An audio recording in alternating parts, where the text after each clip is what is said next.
Thank you for that kind introduction. Over the past 12 months, there's been a lot of discussion about the consolidation in the Leonora region in the Eastern Goldfields in Western Australia. Well, let me suggest to you that the consolidation in the Leonora district commenced 6 years ago when Red 5, in a unique business transaction, bought King of the Hills and the Darlot gold mines on the same day. Over the next 15 minutes, let me share with you the Red 5 story of how we turned an initial investment of some $35 million into what is now a 200,000 ounce plus gold producer with an amazing 14 years life of mine and a top 10 largest endowed gold mine at King of the Hills on a reserve basis. Let me share with you how we did it, why we did it, and where we're going next. When we bought King of the Hills and Darlot on the 2nd of October 2017, Red 5 had a market cap of $62 million. Today, we have a market cap of over $1.1 billion.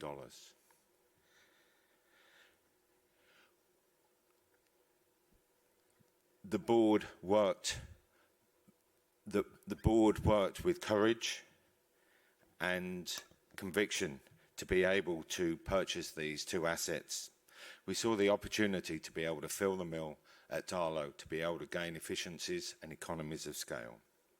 It was about 12 months after the purchase that myself and the chief geologist, Byron Dumpleton, we were sitting around the boardroom table and we were looking at these new underground assays. These assays in length were some 300 to 500 meters, and the actual hole of hole assay was an incredible somewhere between 1.5, 1.8 and 2 grams. And we both looked at each other, and that was really the eureka moment. Can we turn King of the Hills, which at that time was a narrow, select underground gold mine, can we turn King of the Hills back into its former glory days of a large bulk mining operation? In 4 short years, we completed the pre-feasibility study, the final feasibility study. We raised the debt, we secured the equity, we secured all of the permits, and we constructed on time what is now a 5.5 million tonne per annum processing plant. We produced first gold on the 5th of June 2022. This was a standout moment for everyone involved in the project, a very proud moment for myself, all of the board and everyone involved in the project. Another standout proud moment was earlier this year in July when we announced our guidance for this year of 195 to 215,000 ounces of produced gold at an all-in sustaining cost of $1,850 to $2,100. This was the first time that Red 5, the team, had been able to announce what we have been able to create at King of the Hills. It also has given us a very select, laser-focused target for this year. What we'll do this year, work safely, hit our targets, produce free cash flow, and accelerate our debt payment. The Red 5 story for this year is a very simple one. For those who haven't been to King of the Hills, please let me share with you, as we go past the coarse ore stockpile, we go through the large processing plant, which is currently running up to 5.5 million tonnes per annum, past the gas and solar-fired power station, looking across the operational workshop, the operational offices and the large workshops, across the water storage facility. And here we have coming into view stage 1 of the very large open pit at King of the Hills.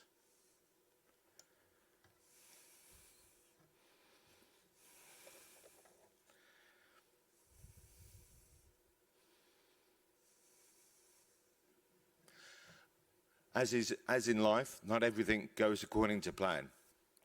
During the ramp-up of production at King of the Hills, we did encounter a number of challenges which were largely COVID-related, and these related to being able to access the prime part of the ore body in the open pit, and also the ramp-up of the underground at King of the Hills.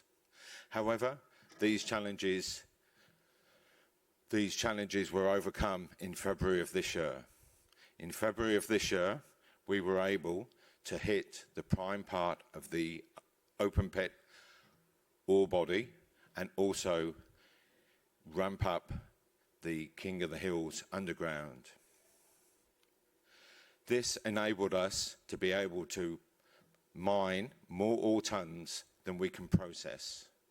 In turn, this has enabled us to be able to present to the mill a large, homogeneous, consistent ore blend. The mill absolutely loved this, and you can see on the bottom bar charts the production over the last 2 quarters. In the June quarter, we produced over 61,000 ounces, and in the September quarter, over 55,000 ounces, and these are a significant lift from the first 2 quarters. Very pleasingly, our safety performance has also progressively improved in parallel with our improved production. A closer look at the open pit at King of the Hills. At King of the Hills, we have 5 stages. It's a 14-year life of mine. In the foreground, you can see stage 1. What we've been able to uncover since February of this year are these large floors of ore. On the left-hand side, in the brown material, you can see stage 2. We are working in parallel in the prime part of the ore body in stage 1 and also in stage 2. Stage 2 has a cutback of 150 meters to the left of that photograph, and then we'll come down under stage 1 by another 100 meters. On the right-hand side, you can see each bench and the ounces per bench. Since hitting the prime part of the ore body, each of these benches contain in the order of 15 to 18,000 ounces per 10-meter bench. This is the profile for stage 1. Stage 2 has a similar profile, but is significantly larger. We put out our updated mineral resource and ore reserve earlier this year, and it really underscores the size and the longevity that we have at King of the Hills. It shows the 5 different stages. On the left-hand side, you can see in the red where we're mining in stage 1 in the prime ore, and the light blue in the middle, that's stage 2. We will work consistently over the next 14 years in the prime ore part and also cutting back these different stages. Once we've finished stage 5, that will be in 2037, so some 14 years from now. The mine is scheduled to be 2.3 kilometers long, 1.2 kilometers wide, and over 400 meters deep. Be under no illusion, King of the Hills is a very large, long-life, open-pit mining project in the heart of the Eastern Goldfields of Western Australia. As I touched on, King of the Hills underground hit its straps also in February of this year, and is performing to expectations. King of the Hills underground is unique because of the geology. It is a very long, flat ore body, so it's some 1.5 kilometres long.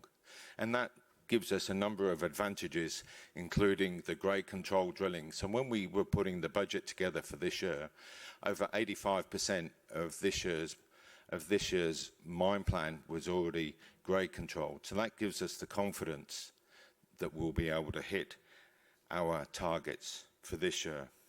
Quite uniquely, the underground is open in all directions. Darlot is the second mine that we have, which is some 100 kilometres northeast of King of the Hills. Darlot is really the gift that keeps on giving. It has been mined consecutively for over 35 years. We've been able to reset the costs at Darlot by transitioning Darlot instead of a standalone operation to a satellite operation, and we haul the high-grade ore from Darlot some 100 kilometres to King of the Hills to be able to take advantage of the low processing costs that we have there. Pleasingly, we announced a number of additional assays, and we have been able to increase the mine life at Darlot for another 12 months until June 2026. And this is really our focus for both of the undergrounds going forward, to put additional effort and investment into converting the large resources that we have at both mines into reserves and mine life. Really, what we've created at King of the Hills is a supersized processing hub. It's currently running up to 5.5 million tonnes per annum. That's in the order of 16 to 17,000 tonnes per day. It takes ore from 3 ore sources: King of the Hills open pit, King of the Hills underground, and Darlot underground.